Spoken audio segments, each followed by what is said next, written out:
6 या 7 अक्टूबर किस तिथि को पड़ने वाली है शरद पूर्णिमा? इस शरद पूर्णिमा पर पूजा किस प्रकार करें? कौन से शुभ मुहूर्त में करें? इस दिन किस रंग के वस्त्र धारण करें? माता लक्ष्मी की पूजा कब और कैसे करें? चंद्रदेव को कौन सी वस्तुएं अर्पित करें जिससे चंद्रदेव की कृपा हम सभी को प्राप्त हो सके? यदि आप भी इन सभी सवालों के जवाब जानना चाहते हैं तो इस वीडियो को पूरा देखें। ओम नमः शिवाय, जय श्री कृष्णा। आप सभी का सनातन धर्मसार चैनल पर बहुत बहुत स्वागत है। मित्रों, सनातन परंपरा में जिस शरद पूर्णिमा पर चंद्रमा की रोशनी के साथ अमृत वर्षा की बात कही जाती है वह कब पड़ने वाली है? इस दिन किस पूजा को करने पर चंद्र देवता के साथ भगवान श्री हरि विष्णु और माता लक्ष्मी का आशीर्वाद बरसता है? पूजा की विधि क्या होती है? शुभ मुहूर्त और महत्व, इन सभी सवालों का जवाब आप भी जानने की इच्छा जरूर रखते होंगे। तो चलिए देर किस बात की, वीडियो को शुरू करते हैं।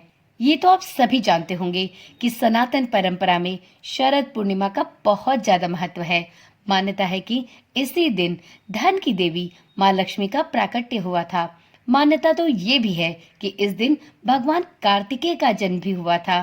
पूर्णिमा तिथि जो चंद्र देवता और भगवान श्री विष्णु की पूजा के लिए अत्यंत शुभ और फलदायी मानी गई है। इस दिन माँ लक्ष्मी के जन्म दिवस का संयोग होने पर इसकी महत्ता और भी बढ़ जाती है। विशेष तौर पर जब चंद्रमा इस दिन अपनी 16 कलाओं से परिपूर्ण होता है। तो चलिए ऐसे में जानते हैं कि चंद्र देवता के साथ श्री हरि और माता लक्ष्मी की कृपा बरसाने वाली इस चंद्र पूर्णिमा की तिथि क्या होने वाली है। इस दिन पूजा का शुभ मुहूर्त, विधि, इन सब के बारे में भी हम इस वीडियो में जानेंगे। मित्रों, सबसे पहले बात कर ली जाए कि इस वर्ष शरद पूर्णिमा की शुभ तिथि कौन सी पड़ने वाली है। तो देखिए मित्रों, पंचांग के अनुसार इस साल आश्विन मास की पूर्णिमा तिथि 6 अक्टूबर 2025 को दोपहर 12:23 से प्रारंभ होगी, जो दूसरे दिन अर्थात 7 अक्टूबर 2025 को प्रातःकाल सुबह 9:16 तक रहेगी। ऐसे में शरद पूर्णिमा का पावन पर्व 6 अक्टूबर को मनाया जाएगा, क्योंकि शरद पूर्णिमा पर चंद्रदेव की पूजा की जाती है।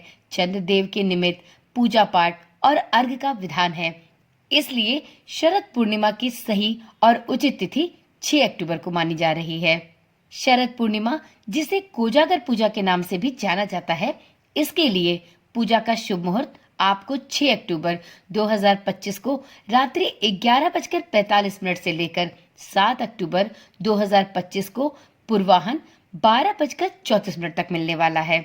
इस तरह कोजागर पूजा के लिए कुल 49 मिनट मिलने वाले हैं। 6 अक्टूबर 2025 को चंद्रोदय का समय शाम को 5:27 से है। आप चंद्रोदय के होने के बाद किसी भी समय चंद्रदेव की विधि विधान से पूजा अर्चना कर सकते हैं। मित्रों, वीडियो में आगे जानते हैं कि शरद पूर्णिमा के दिन आपको कौन कौन से शुभ मुहूर्त पूजा के लिए प्राप्त होने वाले हैं। तो सबसे पहले शुरुआत करते हैं ब्रह्म मुहूर्त से। मित्रों, शरद पूर्णिमा अर्थात 6 अक्टूबर को आपको ब्रह्म मुहूर्त में पूजा का शुभ मुहूर्त प्राप्त हो रहा है। सुबह 4:39 से सुबह के 5:28 तक। शरद पूर्णिमा पर विजय मुहूर्त होगा दोपहर 2:06 से दोपहर के 2:53 तक। शरद पूर्णिमा का अमृत काल होगा रात्रि 11:40 से लेकर अगले दिन अर्थात 7 अक्टूबर को पूर्वाह्न 1:07 तक। शरद पूर्णिमा पर पूजा के लिए निशिता मुहूर्त प्राप्त होगा रात्रि 11:45 से लेकर अगले दिन 7 अक्टूबर को पूर्वाह्न 12:34 तक। शरद पूर्णिमा का राहु काल प्रातःकाल 7:45 से लेकर सुबह के ही 9:13 तक रहने वाला है। तो कोशिश करें कि आप राहु काल के समय में कोई भी पूजा का कार्य ना करें। मित्रों, अब जानते हैं शरद पूर्णिमा पर पूजा किस प्रकार से करनी चाहिए। तो देखिए मित्रों, शरद पूर्णिमा वाले दिन आप प्रातःकाल सूर्योदय से पहले उठकर स्नान और ध्यान करें। स्वच्छ वस्त्र धारण करने के बाद भगवान श्री हरि और माता लक्ष्मी के साथ साथ चंद्र देवता की भी पूरे विधि विधान के साथ व्रत और पूजा पाठ करें। इसके बाद अपने पूजा घर में या फिर ईशान कोण में एक चौकी पर लाल वस्त्र बिछाकर श्री हरि विष्णु और माता लक्ष्मी की प्रतिमा स्थापित करें। उस पर गंगा जल का छिड़काव करें। इसके बाद उन्हें पुष्प, फल, धूप, दीप, चंदन, रोली, अक्षत, मिष्ठान और तुलसी इत्यादि अर्पित करके पूजा करें। भगवान विष्णु के मंत्रों का जाप भी करें। और इसी प्रकार से शरद पूर्णिमा के दिन शाम के समय चंद्रोदय के समय चंद्र देवता को एक लोटे में अक्षत, सफेद पुष्प, दूध इत्यादि डालकर अर्घ अवश्य दे। इसके बाद शुभ मुहूर्त में मां लक्ष्मी की पूजा करें तथा चंद्रमा की रोशनी में पहले से बनी हुई खीर को रखें।